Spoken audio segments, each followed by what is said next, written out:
داستانی که امروز شروع میشه هنوز اتفاق نیفتاده، ولی وقتی بیفته افسانه ها، حکایات، واقعیات بهتر خودتون تجربهش کنید.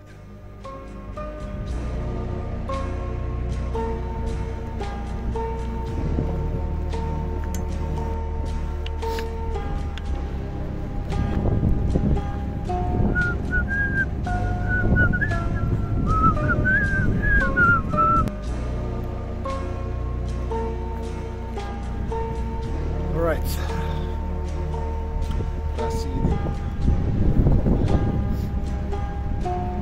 از اونجا شروع میکنم.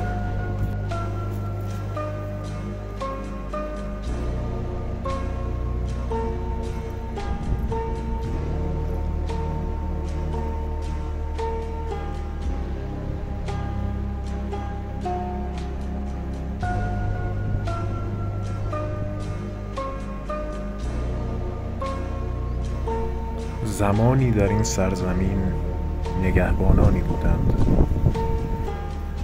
و در زمانی نزدیک باز هم خواهند بود. داره بارون هم میاد.